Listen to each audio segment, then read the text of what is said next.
A man stands on a fairway in 1960, missing short putts, sweating through his shirt, and somehow, this becomes the moment an athlete stops being a product and starts becoming a business. Not because he wins, because of what happens after he loses. Here's the story everyone tells. Arnold Palmer was golf's first superstar. Blue-collar swing, movie star charisma, 7 majors, adoring galleries nicknamed Arnie's Army. He made golf popular on television, banked some endorsement checks, and became rich because he was famous. Case closed. Except that's not remotely how the money worked. In 1960, a 27-year-old lawyer named Mark McCormick approaches Palmer with a strange proposition, reportedly sealed with nothing more than a handshake. Not, "Let me negotiate your endorsements," something stranger. "Let me manage you as a business, not a client." This becomes IMG, the company that would come to define the modern sports management industry.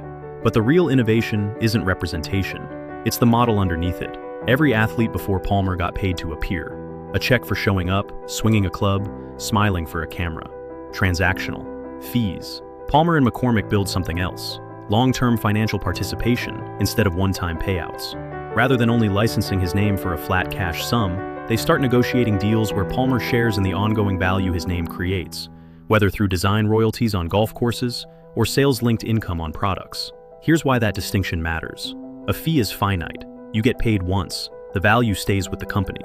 A participation structure compounds. If the business grows, your cut grows with it, silently, in the background, whether or not you're playing golf that week. Palmer was, in effect, one of the first athletes to stop simply selling his time and start building recurring claims on businesses carrying his name. The clearest evidence sits in a gas station and a tea company. By the 1960s, Palmer starts ordering a mix of iced tea and lemonade at country clubs. It spreads by word of mouth among golfers. Decades later, in 2001, when Arizona Beverages wants to launch a half-and-half drink under his name, most retired athletes would take a licensing fee, reportedly 6 figures, paid once, done. Palmer's team, following the same architecture McCormick built 40 years earlier, reportedly negotiates something tied to ongoing sales, rather than a single upfront number. A structure designed to keep paying as long as the product kept selling. The trade-off was real risk. A flat fee is guaranteed money. A sales-linked structure is a bet that the product actually sells, year after year, with no floor if it flops. Palmer's camp accepted the uncertainty because they understood something most retired athletes didn't. Fame decays, but a well-structured revenue stream doesn't need fame to keep running. Arnold Palmer half and half becomes a fixture in American gas stations and vending machines for over 2 decades, quietly generating income on a scale no flat licensing fee could ever have matched. Compare that to contemporaries who took the conventional path. Big fees up front, cashed and spent, tied to appearances and tournaments. When the appearances stopped, so did the income. Palmer's structure kept paying regardless. Golf course design followed similar logic. Instead of simple consulting fees, Palmer Course Design negotiated long-term design royalties across courses built globally, reportedly over 300 by the time of his death.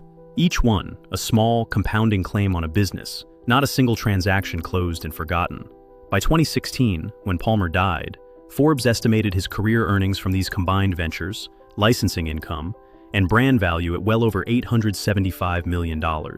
His prize money from competitive golf, by comparison, reportedly totaled a few $1,000,000 across a career spanning more than 5 decades. The golf was never the business. The golf was the marketing budget for the business. So the story isn't that a charismatic golfer got famous and rich followed naturally. It's that one of the first men to professionally manage an athlete realized fame was a temporary asset, and the only way to convert it into durable wealth was to stop charging only for access to it and start holding a stake in what it built.